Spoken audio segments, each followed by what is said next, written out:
네, 시황센터입니다. 왜 좋지도 않은 뉴욕 증시를 그렇게 닮아가려고 하는 걸까요? 그리고 그 뉴욕 증시는 왜 기술적 반등조차 제대로 이뤄내지 못하고 있는지 더욱 아쉽고 원망스럽기만 합니다. 내부적으로도 크게 투자 심리가 훼손된 코스닥 시장의 모습 오늘도 제대로 보여주고 있는 것 같습니다. 이로 인해서 코스닥 지수 오늘도 초반부터 크게 밀립니다. 자, 출발 당시만 해도 강보합권이었습니다. 494포인트에서 시작해서 보시는 것처럼 496포인트까지 소폭 미약하지만 반등을 보여줬기 때문에 그나마 여기에서 위안을 찾을 수도 있었습니다. 그런데 개장 이후 20분도 채 안 돼서 밀려갔었죠. 초반까지만 해도 그래도 하락 전환이 됐어도 490선까지는 지켜주는 듯 했습니다. 여기까지도 그렇게 힘들지는 않았는데요. 시간 지나면서 낙폭이 빠르게 커지고 있습니다. 이로 인해서 483포인트까지 결국에는 오늘 개장 1시간도 안 돼서 2%대 코스닥 지수 하락을 다시금 보게 됐습니다. 현재도 486.5포인트입니다. 1.47%의 하락을 보여주고 있는데요. 자, 이 코스닥 시장에 대한 실망감과 아쉬움 기관 쪽의 수급에서도 더욱 확실하게 보여지고 있습니다.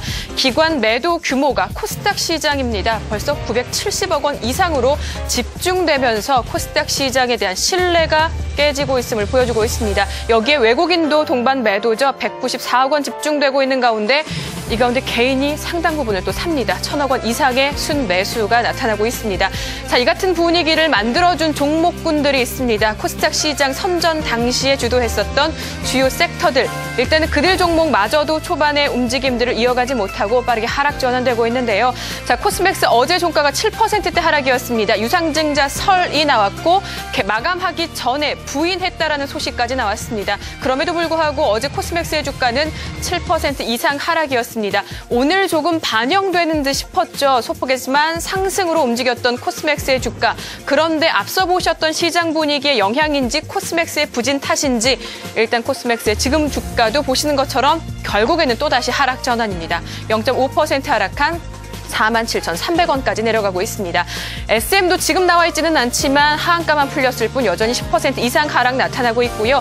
YG엔터테인먼트도 지금의 분위기를 이겨내지는 못하고 있습니다. 어제 나온 실적 분명히 양호하다라는 평가를 받았고 오늘 출발 상황도 상승이었습니다. 그러나 결국 보시는 것처럼 지금 다시 상승 전환이 됐네요. 아래로 내려가는 모습들이 조금 더 강했고요. 지금 다시 플러스권 1시간 동안 장중 변동폭은 상당히 커지고 있습니다. 그래도 다행히 지금 2%대 상승으로 YG엔터테인먼트 다시 분위기를 잡고 있습니다. SK컴즈가 12% 상승이 좀 강하게 눈에 띄시죠. 결국에는 이렇게 플래닛, 합병설처럼 강력하게 재료가 있는 종목들만 힘을 실어주고 있을 뿐입니다. SK컴즈 이로 인해서 12% 상승 나오고 있는데요. 오늘 정오까지 답변 나올 내용이니까요. 조금 더 신중하게 체크해보시는 것도 잊지 마시기 바랍니다. 그 가운데 삼성전기를 필두로 한 대형 IT주들은 일단 순차적으로 상승과 하락을 조금 반복해주고 있습니다. 오늘과 어제는 삼성전기와 그리고 삼성 SDI 정도의 선전이 조금 더 눈에 띄는데요. 현재 삼성전기는 1%대 상승으로 97,800원 나타나고 있고요.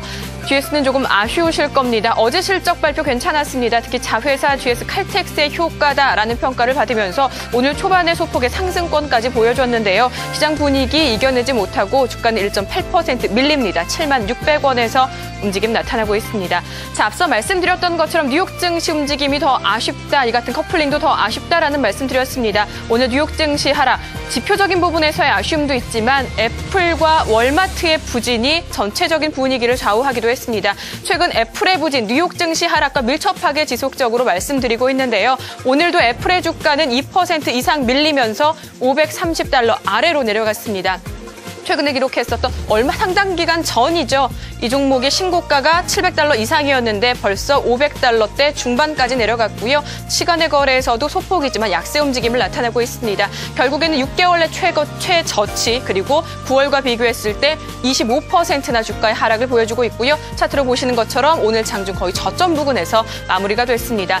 애플과 비교하는 것이 국내 상황에서는 삼성전자입니다. 차트만 놓고 봤을 때는 9월 이후 상황 비교적 견조하게 움직이면서 제 역할을 해줬습니다. 그런데 그런데 어제 오늘장 분위기에서는 조금 힘이 많이 빠지는 상황이고요. 보시는 것처럼 외국계 창구에서의 매도, 그리고 지금 나와 있지는 않지만 외국인도 오늘은 삼성전자에 대해서 순매도 나타나면서 이틀째 매도 우위가 이어지고 있습니다. 결국에는 132만 원대도 내주면서 지금 시장 분위기에서 제 역할은 오늘 못 해주고 있어서 조금 아쉬운 상황입니다. 애플 말씀드렸고 또 하나 월마트 말씀드렸죠. 실적이 조금 안 좋았다라는 실망감이 주가에 반영되고 있습니다. 보시는 것처럼 순이익은 예상치를 상회했는데 매출의 부진이 조금 컸습니다. 경기 전반적인 소비 위축에 대한 염려로 확산되면서 주가가 좀 많이 밀렸죠. 월마트 3.6% 하락한 78달러 선에 불과하고요. 보시는 것처럼 시간의 거래에서도 소폭의 하락을 이어가고 있는 패턴들입니다. 실적에 민감한 소비 관련 유통 종목들, 국내 시장에서도 마찬가지입니다. 실적에 따라서 극명하게 희비들은 엇갈리고 있는데요. 자, 국내 유통주들 어떤 종목들인지 조금 살펴보도록 하겠습니다. 월마트 보셨던 것처럼 내부적으로는 신세계와 현대백화점의 주가는 조금 오늘 엇갈립니다. 신세계가 1.7% 하락, 반대로 현대백화점이 1%대 상승으로 14만 1,000원이 나오고 있고요. CJ 홈쇼핑의 경우는 실적이 괜찮았었죠. 3분기 실적 나쁘지 않았다라는 평가 받고 있는데 이후 CJ 그룹주 전체적인 이슈들과 함께 맞물렸고요. 오늘 주가는 0.6% 하락으로 움직입니다. 24만 5천 원 가리키고 있고요. 베이직하우스가 오늘도 조금 부진하네요. 1.3% 하락한 1,900원 선입니다. 3분기 실적 충격에서 아직은 벗어나지 못하고 있는 상황입니다. 그래도 다행인 것은 LG패션입니다. 3분기 실적이 참 좋지 못했습니다. 그로 인해서 많이 밀렸던 주가가 4분기 이후의 개선 기대감들 그리고 더불어서 계절적인 부분까지 맞물리면서 주가가 선전해주고 있는데요. 오늘도 0.95% 상승으로 31,800원에서 움직이고 있습니다. 자, 이제는 유가증권 시장 수급 상황도 확인해 보도록 하겠습니다. 출발은 외국인과 기관의 동반 매수였습니다. 그런데 딱 출발까지만이고요. 기관이 빠르게 매도 전환됐습니다. 현재 17억 원 정도로 매도 규모가 조금 늘었다가 다시금 조금 진정되는 상황입니다. 전체 매도에서는 국가지자체가 오늘도 주도하고 있다는 점 특징적인 상황으로 살펴보실 수 있고요. 외국인마저도 매도 전환, 현재 254억 원의 외국인 순매도 가리키고 있습니다. 역시 개인만 사고 있죠. 380억 원 순매수 나타나고 있습니다. 자, 앞서 코스닥 지수는 장중에 2% 이상 하락, 현재도 1%대 하락입니다. 코스피 지수는 보시면 1870선 전후에서 그래도 약보합권에서 움직임들이 좀 지속되고 있습니다. 장 초반에 1872.53포인트까지 낙폭을 줄이기도 했고요. 지금은 보시는 것처럼 저점 낮춘 이후의 회복, 현재는 0.14% 하락한 1868.08포인트에서 움직이고 있습니다. 자, 이렇게 해서 10시 구간 시장 상황 모두 살펴봤습니다. 시황센터였습니다.